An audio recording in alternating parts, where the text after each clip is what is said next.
Bonjour les petits enfants, c'est Papinogo. Aujourd'hui, petit déballage de Doggy Bag. Tout simplement, pourquoi ce jeu?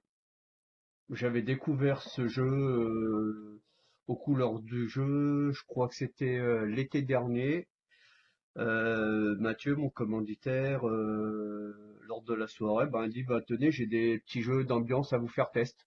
Je me fais ouais, pourquoi pas, donc j'ai testé. J'étais avec un ami, François, je te salue au passage. Voilà. C'est lui qui m'a offert le jeu. Donc, ce que je voulais faire par rapport à ça, comme le jeu m'avait plu, et qu'il me l'avait offert, c'était faire le déballage avec la personne qui m'a offert le jeu pour mon anniversaire. L'anniversaire a eu lieu il y a environ 5 mois. Je précise pas la date parce que j'en connais certains qui vont mettre bon anniversaire en retard, donc voilà. Donc ce qui fait que comme on n'a pas réussi à se voir jusqu'à présent pour faire le déballage, avec 5 mois de retard, donc je vous présente le déballage de Buggy Dog.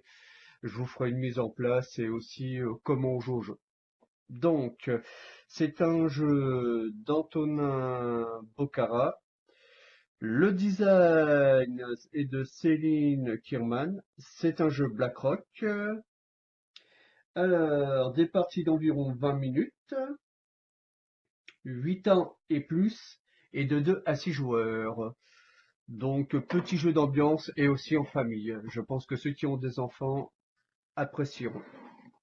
Sans compter que si je vous disais comment on désigne le premier joueur, je pense que déjà, rien que pour ça, ceux qui ont des enfants, ils apprécieront. Donc le jeu est assez simple en lui-même. Hop, voilà. Alors, comme d'hab, l'ouverture de la bobette. Voilà, à mon avis, c'est tout un exploit là. Voilà, si. Alors, donc, petite boîte tranquille. Ah, ouais, du nonos, et je crois que les nonos sont en bois.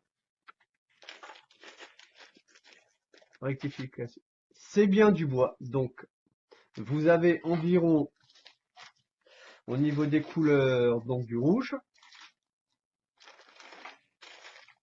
du blanc. Ah, je vais plutôt vous les mettre là, parce que, ok, du blanc, du jaune, du gris et du noir. Voilà, au niveau des couleurs, donc c'est quand même bonne qualité, hein, vu que c'est du bois d'arbre, hein. Voilà, en beau bois d'arbre. Voilà. Ici, nous avons donc les petits caches, donc c'est bien, ils ont tous été emballés. Enfin, ça a été plutôt plastifié dans une petite truc en papier, voilà.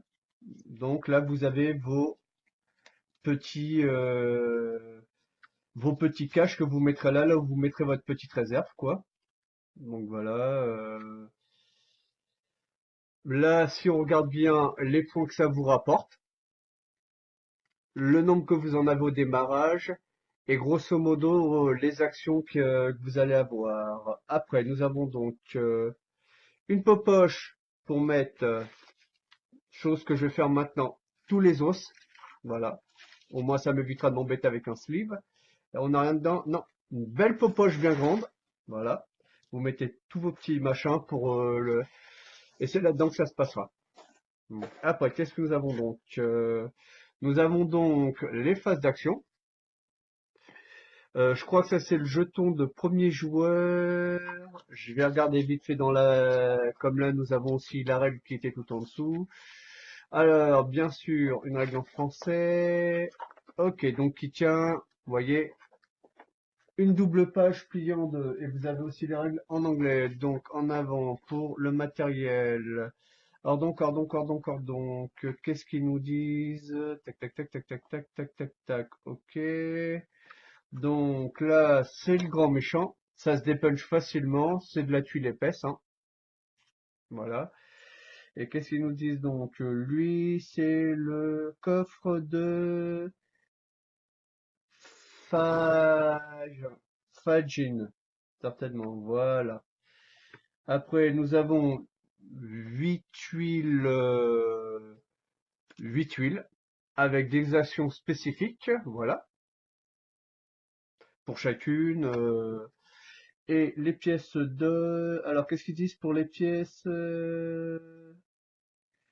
Le jeton premier joueur, ici. Et ça, ce sont les pièces de fudging. Voilà. Au niveau du déballage. Donc, c'est un petit jeu très sympathique. Je reviens dans quelques minutes pour vous expliquer la mise en place et deux, trois petites règles à connaître. Allez, à de suite.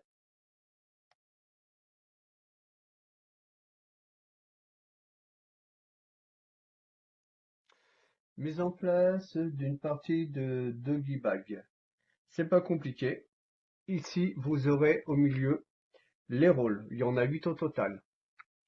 Vous aurez l'endroit où vous mettrez ce que vous perdrez ici. Ceci est le jeton de premier joueur. J'expliquerai ensuite à comment on obtient le jeton de premier joueur. Ceci, ces deux pièces-là, vous serviront à savoir combien d'os, quelle que soit leur couleur, vous mettrez là-dedans, donc dans la petite poche qui va bien. Donc, ils sont recto verso. Une face où il y a marqué un os et une face où il y a marqué deux os. Donc, ce qui veut dire que vous mettrez de 2 à 4 os dans le sac par tour de jeu. Vous avez donc des des petites caches, on va dire, voilà. Alors, ici, ce que vous aurez au début de chaque partie, ici, le score, et là, à quoi servent les rôles. Voilà. Donc, 3 gris, comme c'est indiqué ici, un jaune, 4 blancs, 3 noirs et 5 rouges. Voilà. Normalement, quand vous êtes derrière, personne ne les voit. Voilà. Donc, derrière, vous mettrez votre réserve et devant, vous mettrez ce que vous avez gagné durant la partie.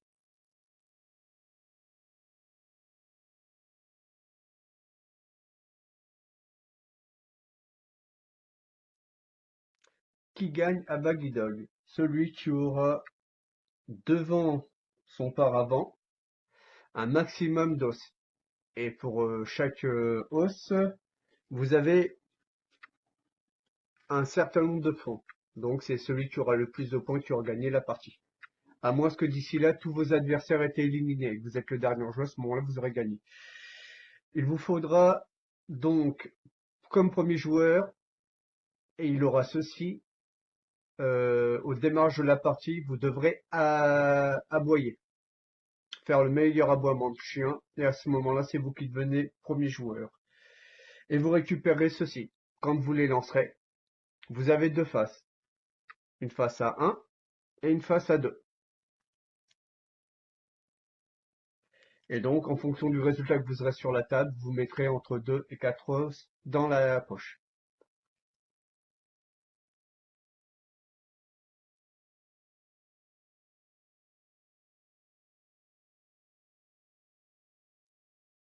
Ici, vous avez 8 tuiles recto verso rôle.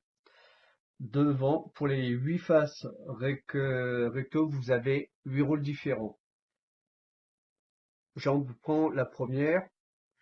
Et au dos, vous avez la tuile tête brûlée. Ou alors, vous le faites comme nous on l'a fait dans la partie, vous guettez fort. Ninja! Voilà. Et à ce moment-là, vous annoncez le chiffre qui sera supérieur à 7. Donc 8, 9, 10 ou plus vu qu'il y a 3 petits points, voilà. Et donc vous la posez de ce côté-là et c'est le nombre d'os que vous devrez aller chercher dans le sac sans regarder dans le sac ce que vous piochez. Et les os, vous les sortez un par un. Maintenant, veuillons voir les rôles. Alors ici, cette tuile est intéressante. Elle vous permettra de piocher 0 os dans le sac. Voilà. Mais par contre, si jamais vous aviez un os noir devant, vous le posez sur la tuile coffre de fang, de Fagin.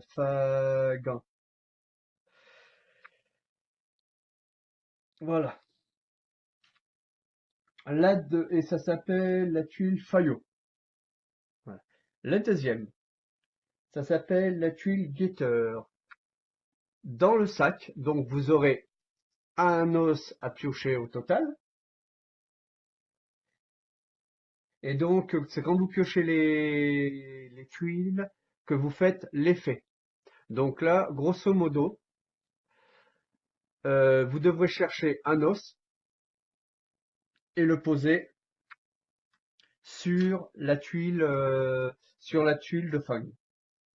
Moi, je l'appelais fang parce que fagin, j'y pense pas forcément. Donc, par contre, si vous piochez un os noir, voilà, vous le remettrez dans le sac. Parce que les seuls os qui sont amenés à être sortis sont le jaune, le rouge, le gris et le blanc. Le noir, il reste là. Donc vous le remettez dedans, sinon si c'est une autre couleur, vous la posez ici. Voilà. Après, là, c'est la tuile numéro 2.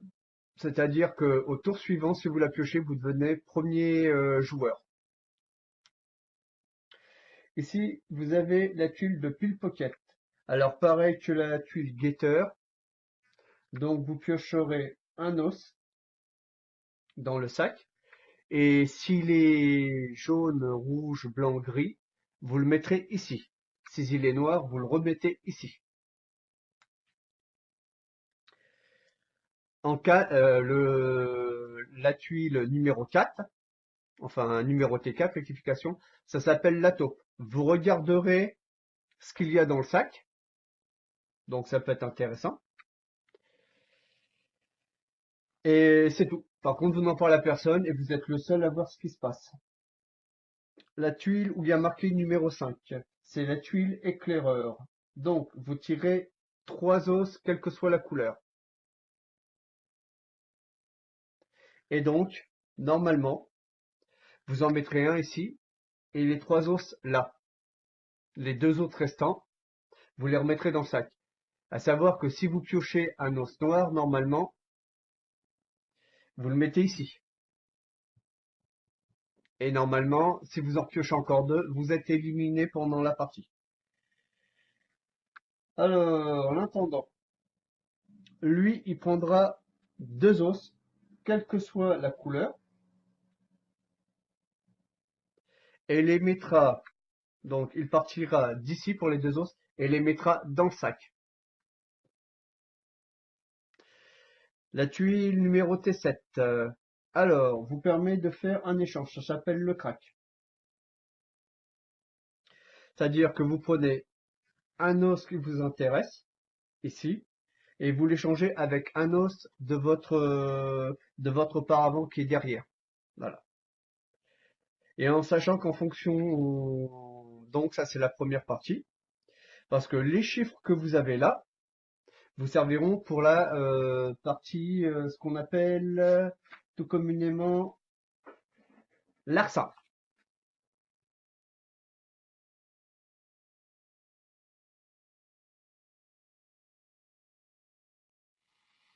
Voilà comment, grosso modo, on va faire la partie larcin, donc la dernière étape du jeu. Enfin, pour un tour de jeu. Donc, grosso modo, moi j'avais choisi pour le joueur qui est premier joueur, donc pour ce tour-là. Donc, chose que je vais faire, c'est qu'ici, la personne qui était la dernière à jouer a dit, bah moi je vais être premier joueur maintenant, pour le tour suivant. Donc, je lui donne ceci et ceci. C'est lui qui décidera l'avenir de ce qu'on mettra. Donc tout avait été défini, les os et autres. Donc voilà. Donc moi, comme j'étais le premier joueur pour ce tour-ci, comme vous le voyez, je dois donner un os noir. Normalement, ça je suis censé le mettre là, vu que c'est un os gris. Donc voilà. Et bien sûr, comme j'ai donné un os noir, je ne tire pas d'os ce tour-ci. Pour ce tour-là, donc lui, il a fait ses échanges. Bien sûr, j'ai tout enlevé, voilà quoi, c'est juste pour faire un exemple, hein. Donc lui, il devra piocher jusqu'à 7 os. J'ai dit qu'il allait les prendre un par un. Donc on secoue bien le machin. Je vous rassure, même par transpa, même à travers, on voit pas forcément sa couleur. Et donc, sans regarder, je vais les tirer un par un. Donc je dois en mettre 7. Alors déjà, vous voyez, si je pioche ça, mon tour est arrêté. Je le mets devant. Et si j'avais eu des os de poser là, je les mettais ici. Lui, il a fait ninja. Normalement, c'est le premier à jouer dans le tour, d'après ce que j'avais compris. C'est-à-dire que lui, il avait annoncé qu'il allait devoir piocher 8. On va voir s'il aura plus de chances que son comparse. Je ne regarde toujours pas ce que je pioche. 1, 2, 3. Bah, vous allez dire que je triche. Voilà. J'ai même pas vu honnêtement, hein. Voilà. 4. Donc, vous voyez, le quatrième, j'ai pioché. Les os que j'avais devant viennent ici. Et ainsi de suite jusqu'au dernier.